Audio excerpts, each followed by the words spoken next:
Wow, the New York Rangers lose in horrific fashion in what was probably the worst performance of the season, and we've said that a couple times this season. We're going to break that down, as well as the outlook for the team in the last handful of games this season. It is not looking good for this squad. We're going to break it all down in this episode of Rangers Digest, but before we do that, a quick reminder to hit that subscribe button. About 68% of you who watch these videos are not subscribed to the channel. So if you want to stay up to date with everything that's happening with the New York Rangers, it's free. Be sure to hit that subscribe button. Now, probably the worst performance of the season, most embarrassing, whatever you want to call it, devastating, maybe not even devastating at this point, just embarrassing, I think is how you can describe it. And this season, even though they're still tied for the final wildcard spot, they don't have as many games in hand as other teams. And if they continue to lose games like that, it's not looking good. I mean, they're still in the mix. They're still in the race, and we'll break that down later in the video. And I've been very optimistic about this team the entire season, despite some of the horrific stuff that they've done in terms of performances like last night. I'm starting to lose that a little bit. So let's get into it. And let's start with this from Johnny Lazarus. The New York Rangers didn't even touch the puck in overtime last night. I mean, an absolutely embarrassing performance, an embarrassing game, and in a game where you thought they were going to win. You thought they were going to come in and take care of business from the start, and then they were, and then they very much were not, right? An absolute disaster. You were up 3-1 in this game, very similar to the Ottawa Senators game where you just squandered a lead.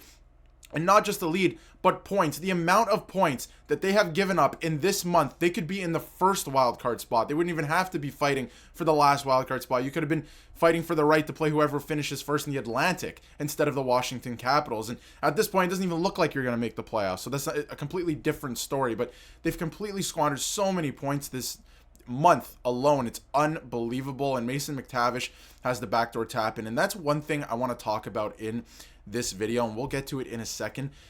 The defensive structure. A couple of the players like Trocheck, even Peter Laviolette spoke out a couple weeks ago saying that there's no problem with the defensive structure.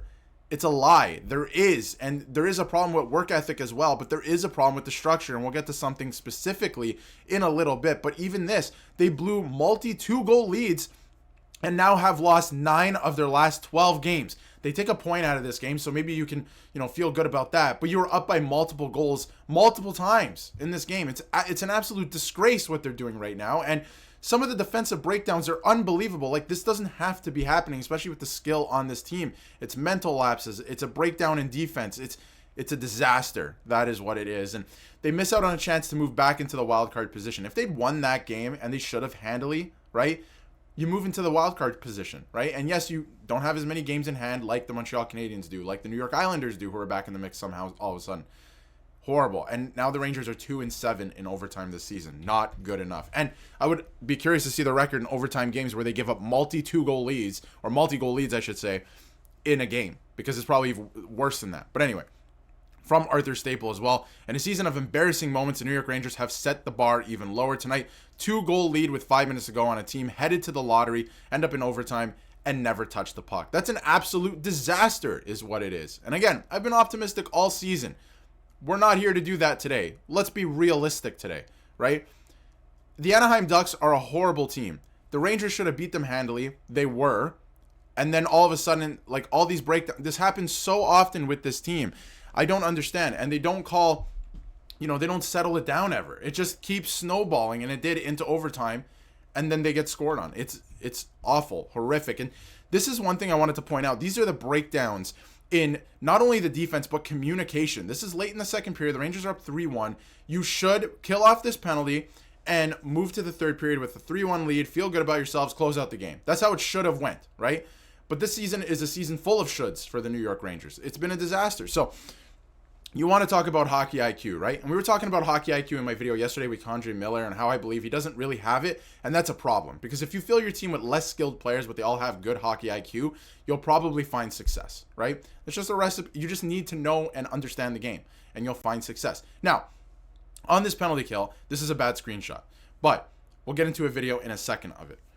Fox is telling Vakanainen to cover the point, the guy who has the puck right now, because the structure's kind of, they pulled them all away. The structure's kind of, messed up. But he's communicating to Vakanainen, go cover the guy on the point. I got the front of the net. Vakanainen is not listening. He's also not covering anyone at that point in time, because the structure had collapsed because of the way Anaheim stretched him out on the power play. And so he doesn't go. Then Fox is forced to go out and block the shot. An absolute disaster. And this is another, what defensive formation is this? What would you call this? Look at all three guys in the middle trying to block the same shot. Where are you going to find success when you're playing defense and this is your, competitiveness level, right? Like, it's a disaster. And I keep using disaster in this video. Can somebody please comment how many times I've said disaster in this video? This is not a recipe for success, let alone making the wild card position. And on top of this, this is all happening at this point. They might still squeeze in somehow because Montreal lost again, right? And even the New York Islanders, we don't know what's going to happen with that. There's still a realistic possibility that they do squeeze into the playoffs, right? Because they're right there. We'll get into the standings in a second. It's looking less likely, sure.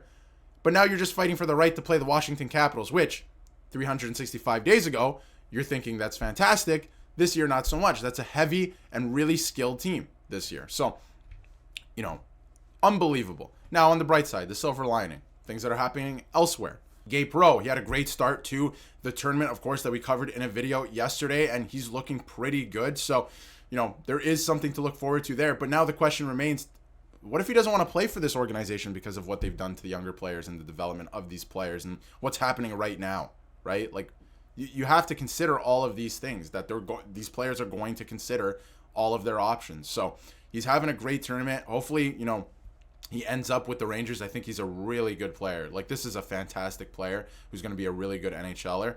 And, I'm keeping a close eye on this tournament because he's playing great. But again, not too much to look forward to in terms of the actual roster this year. And then this is another breakdown that I wanted to bring up that, from Vince Mercogliano, and it's a great point. And this is the reason that the Anaheim Ducks tied the game.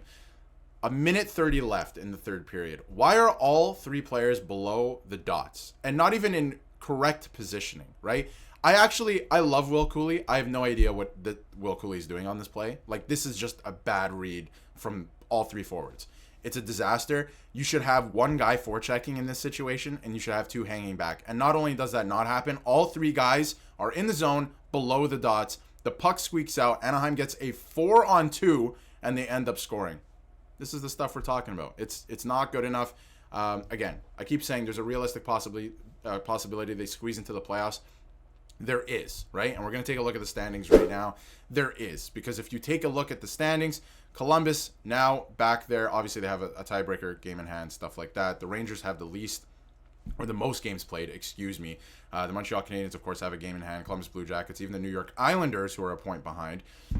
So they can realistically, because they're tied for the position, they could squeak in, depending on the other results of the other games, into the wild card spot, right? But it's not looking very likely. And when you have performances like that, you don't deserve to make the playoffs. You do not deserve to be in the playoffs because they have another game coming up tonight against the San Jose Sharks. And if you lose this game, if you lose against the San Jose Sharks, the season is over. I don't care if they're tied with points. You're going to be up to 74 games played. You're going to have 8 games left this season, and you're still going to be tied with teams that have 1 or 2 games in hand, and you're just playing horrible hockey. So the season will be over if you lose tonight. So it's a must-win game, again, for the New York Rangers, and we will have you covered here on the channel. But let me know in the comments what you think.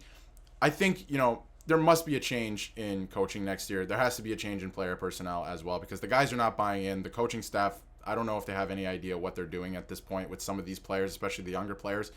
There has to be some change this offseason because that last night was a disgrace, an absolute disgrace. Rangers fans should not be subject to watching that, and at the same time, stay up late when you're on a West Coast road trip to watch results like that. So let me know what you think in the comments, and if you haven't yet, hit that subscribe button so you can stay up to date with everything New York Rangers.